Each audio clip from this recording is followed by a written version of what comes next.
नमस्कार मित्रांनो, तुम्ही म्हणाल आता हे काय नवं.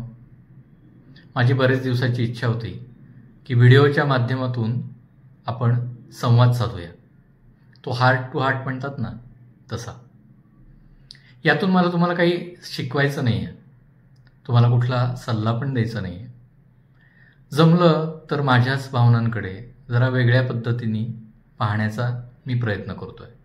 कदाचित त्यातील काही गोष्टी तुमच्याशी रिलेट होतील. मला लहानपणापासून एका गोष्टीचं फार कुतूहल आहे, ते म्हणजे मी झोपेत दिसतो कसा. झोपेमध्ये माझ्या चेहऱ्यावरती कुठले भाव असतात, ही माझी इच्छा अजून पूर्ण झालेली नाही आहे. अजून एका गोष्टीचं कुतूहल मला आहे, ते म्हणजे जेव्हा मला प्रचंड राग येतो, मी प्रचंड संतापतो, त्यावेळी मी दिसतो कसा. मला माहिती आहे, जेव्हा मला राग येतो ना, त्यावेळेला माझ्यावरचं, माझ्या मनावरचं, माझ्या भावनांवरचं, माझ्या मेंदूवरचं नियंत्रण पूर्ण गेलेलं असतं. मी माझा राहिलेलो नसतो. मला आसपासच्या जगाचं भान राहत नाही. मला आपण कुठे आहोत याचं भान राहत नाही. आपल्या आसपास कोण माणसं आहेत ते मला दिसत नाही.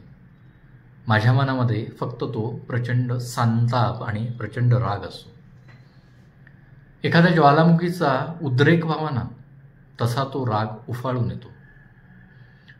ज्वालामुखीचा तप्त लाव्हारस बघता बघता सगळीकडे पसरतो, तसा माझा राग आसपासच्या लोकांवरती पसरतो, खतखतत राहतो. ज्वालामुखीतून बाहेर पडणारा धूर, वायू, त्यांनी वातावरण जसं कोंदट होऊन जातं ना सगळं, तसं माझ्या बाबतीत होतं. हा भर ओसरायला तसा बराच वेळ लागतो, पण जेव्हा तो ओसरतो ना, त्यावेळेला मला वाटून जातं, जसं खरं सगळ्यांनाच वाटतं, की अरे, तो जो क्षण होता त्यावेळेला आपण स्वतःला सावरू का शकलो नाही. एरवी जो विवेक असतो बरोबर, तो विवेक त्या क्षणाला माझी साथ का सोडून जातो.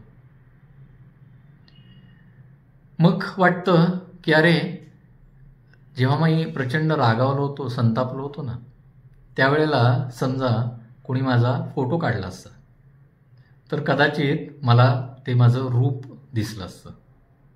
मला माहिती आहे ते रूप अत्यंत भीषण, अत्यंत अगली असणार आहे. कदाचित कोणी असा काढला फोटो तर तो मी माझ्या मेंदूमध्ये स्टोअर करून ठेवेन, आणि जेव्हा पुन्हा असा प्रसंग येईल त्यावेळेला तो आठवायचा प्रयत्न करेन की अरे, ते रूप माझं जे नकोसं रूप आहे ते तुला पुन्हा पाहायचंय. तुझ्या आसपासच्या जवळच्या माणसांना तुला ते रूप पुन्हा दाखवायचंय. कदाचित असं वाटतंय की हा विचार मनात आला तर तो रागाचा, संतापाचा क्षण कदाचित मी नीट हाताळू शकेन. तुम्हाला काय वाटतं?